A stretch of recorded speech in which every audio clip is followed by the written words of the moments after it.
नमस्कार दोस्तों, आप देख रहे हैं छत्तीसगढ़ की 25 बड़ी खबरें। अगर वीडियो अच्छा लगे तो वीडियो को लाइक करें, चैनल को सब्सक्राइब जरूर करें, वीडियो को एंड तक जरूर देखें।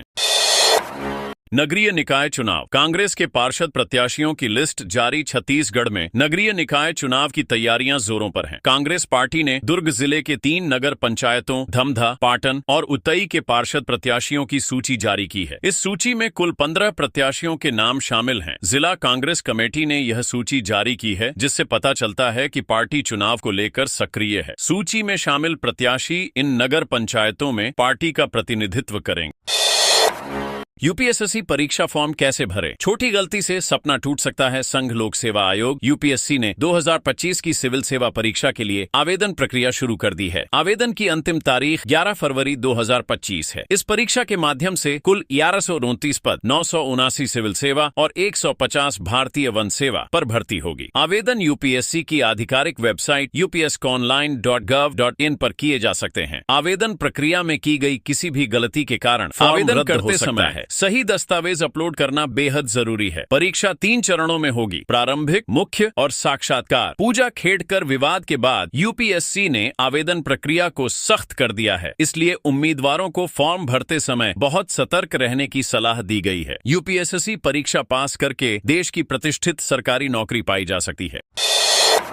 शराब घोटाला, कवासी लखमा के बेटे से ईडी की पूछताछ। छत्तीसगढ़ में 161 करोड़ रुपए के शराब घोटाले की जांच कर रही प्रवर्तन निदेशालय ईडी ने पूर्व मंत्री कवासी लखमा के बेटे हरीश लखमा को पूछताछ के लिए तलब किया। हरीश अपने वकील के साथ ईडी ऑफिस पहुंचे, जहां उनसे घोटाले से जुड़ी जानकारी मांगी जा रही है। इससे पहले 15 जनवरी को कवासी लखमा को गिरफ्तार किया गया था। आरोप है कि 2019-2022 के दौरान सरकारी शराब दुकानों पर नकली होलोग्राम लगाकर अवैध शराब बेची गई, जिससे राज्य को करोड़ों का नुकसान हुआ। इस घोटाले में नोएडा की पीएचसी कंपनी को गलत तरीके से टेंडर दिया गया। जांच में कई नाम सामने आए हैं, जिनमें प्रमुख व्यवसायी और राजनीतिक हस्तियां शामिल हैं।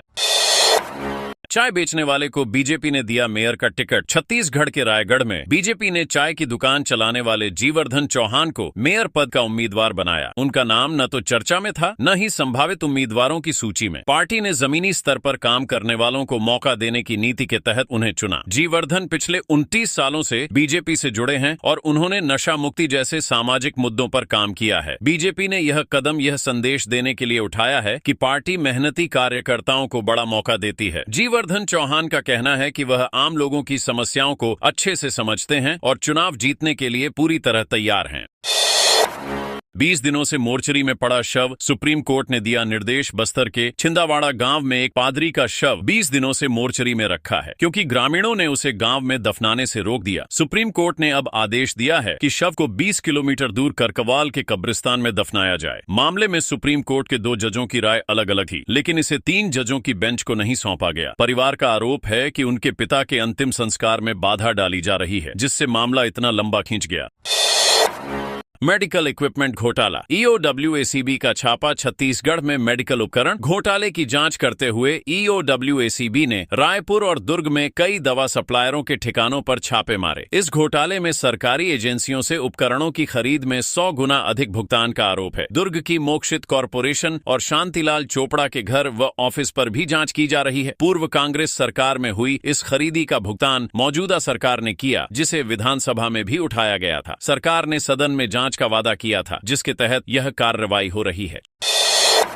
चौपाल में हो गया चुनाव, ग्रामीणों ने खुद चुने सरपंच और उप सरपंच। छत्तीसगढ़ के बस्तर जिले के गुमगा ग्राम पंचायत ने अनोखा उदाहरण पेश किया है। यहां त्रिस्तरीय पंचायत चुनाव से पहले ही गांव वालों ने सर्वसम्मति से सरपंच और पंचों का चुनाव कर लिया। ग्राम सभा की बैठक में सबने मिलकर सूरज कुमार बघेल को सरपंच और कुमारी कश्यप को उप सरपंच चुना। इसके साथ ही पंचायत के सभी 15 पंच भी सर्वसम्मति से तय किए गए। यह प्रदेश का पहला मामला है जहां चुनाव की जरूरत ही नहीं पड़ी। इस फैसले से न केवल समय और संसाधन की बचत हुई, बल्कि ग्रामीणों ने एकता और समझदारी का भी उदाहरण पेश किया। गुमगा पंचायत अब इतिहास का हिस्सा बन गई है, क्योंकि यह प्रदेश की पहली पंचायत है जहां चुनाव से पहले ही सर्वसम्मति से प्रतिनिधि चुने गए।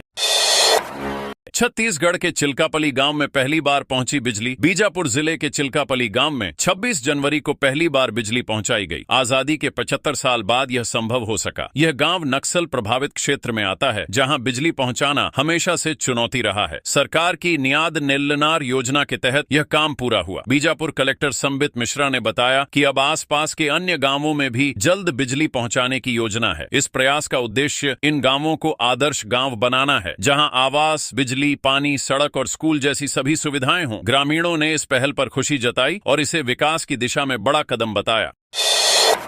कांग्रेस ने छत्तीसगढ़ निकाय चुनाव के लिए मेयर पद के उम्मीदवारों की घोषणा की। छत्तीसगढ़ में फरवरी में होने वाले निकाय चुनाव के लिए कांग्रेस ने गणतंत्र दिवस के दिन अपने मेयर पद के उम्मीदवारों का ऐलान कर दिया। कांग्रेस ने राज्य के सभी 10 महानगरों के महापौर पद के लिए उम्मीदवार उतारे हैं। इसके साथ नगर पालिका और नगर पंचायतों के लिए भी पार्टी ने अपने प्रत्याशियों के नाम घोषित किए हैं। निवर्तमान महापौर डॉ अजय तिर्की को फिर से उम्मीदवार बनाया गया। जानकी काटजू को टिकट दिया गया। पूर्व विधायक डॉ विनय जायसवाल को चुना गया। दीप्ति प्रमोद दुबे को मैदान में उतारा गया। महत्वपूर्ण तथ्य, फरवरी में महानगरों और अन्य शहरी निकायों के लिए मतदान होगा। कांग्रेस सत्ता से बाहर होने के बाद अब इन चुनावों में अपनी किस्मत आजमाने जा रही है।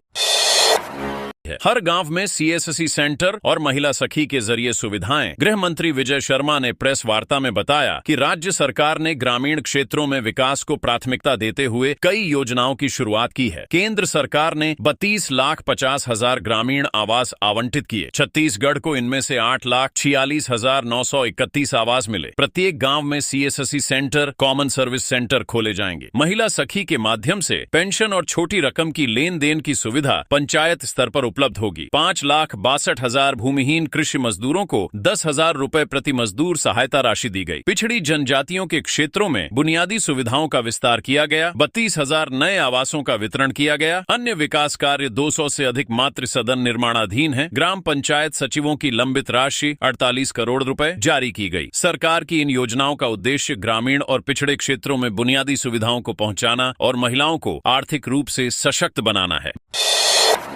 भाजपा जिला उपाध्यक्ष गिरिराज किशोर दास ने कांग्रेस का दामन थामा। छत्तीसगढ़ के खैरागढ़ जिले के छुईखदान नगर पंचायत में बड़ा राजनीतिक उलटफेर हुआ। भाजपा के जिला उपाध्यक्ष और 2 बार नगर पंचायत के अध्यक्ष रह चुके गिरिराज किशोर दास ने सैकड़ों समर्थकों के साथ कांग्रेस ज्वाइन कर ली। रायपुर में कांग्रेस प्रदेश अध्यक्ष दीपक बैज और मुख्यमंत्री भूपेश बघेल की मौजूदगी में उन्होंने कांग्रेस की सदस्यता ली। गिरिराज ने भाजपा पर कार्यकर्ताओं की अनदेखी और परिवारवाद का आरोप लगाया। उन्होंने कहा कि भाजपा नेतृत्व स्थानीय नेताओं की मेहनत को नजरअंदाज कर रहा है। कांग्रेस की नीतियों और मुख्यमंत्री के कामों से प्रभावित होकर उन्होंने यह निर्णय लिया। इस कदम से छुईखदान में चुनावी समीकरण बदल गए हैं। भाजपा ने यहां खूबचंद पारख की बेटी शीतल जैन को टिकट दिया है, लेकिन पार्टी के अंदर इसका विरोध बढ़ रहा है। भाजपा की पार्षद शैव्या वैष्णव ने भी इस फैसले का विरोध करते हुए नेतृत्व पर परिवारवाद का आरोप लगाया। गिरिराज के कांग्रेस में शामिल होने से कांग्रेस को फायदा हो सकता है, जबकि भाजपा के लिए यह झटका माना जा रहा है।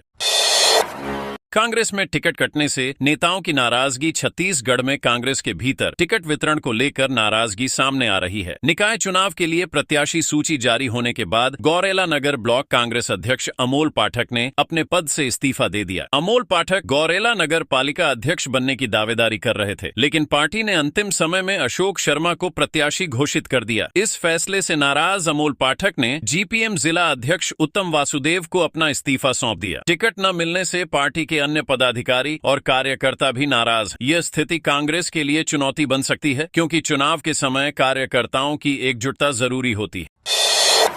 सुप्रीम कोर्ट का बड़ा फैसला। पादरी के शव को ईसाई कब्रिस्तान में दफनाने का आदेश। छत्तीसगढ़ के जगदलपुर जिले के छिंदवाड़ा गांव में 65 वर्षीय पादरी सुभाष बघेल की मृत्यु के बाद उनके शव को गांव के कब्रिस्तान में दफनाने को लेकर विवाद खड़ा हो गया। इस मामले में सुप्रीम कोर्ट ने बड़ा फैसला सुनाते हुए कहा कि पादरी का अंतिम संस्कार ईसाई कब्रिस्तान में ही किया जाएगा। पादरी सुभाष बघेल की 7 जनवरी को बीमारी के कारण मृत्यु हो गई। उनके परिवार ने उनके शव को गांव के कब्रिस्तान में दफनाने की अनुमति मांगी। मांगी, लेकिन ग्राम 65 वर्षीय पादरी सुभाष बघेल की मृत्यु के बाद उनके शव को गांव के कब्रिस्तान में दफनाने को लेकर विवाद खड़ा हो गया। इस मामले में सुप्रीम कोर्ट ने बड़ा फैसला सुनाते हुए कहा कि पादरी का अंतिम संस्कार ईसाई कब्रिस्तान में ही किया जाएगा। पादरी सुभाष बघेल की 7 जनवरी को बीमारी के कारण मृत्यु हो गई। उनके परिवार ने उनके शव को गांव के कब्रिस्तान में दफनाने की अनुमति मांगी, लेकिन ग्राम पंचायत ने इसे अस्वीकार कर दिया। इस विवाद के कारण शव 7 जनवरी से मुर्दा घर में रखा हुआ था। तो दोस्तों, अगर आपको अपडेट अच्छी लगी है तो वीडियो को एक छोटा सा लाइक करके कमेंट में अपने जिले का नाम जरूर बताएं और आपके अपने चैनल छत्तीसगढ़ न्यूज चैनल को जरूर सब्सक्राइब करें।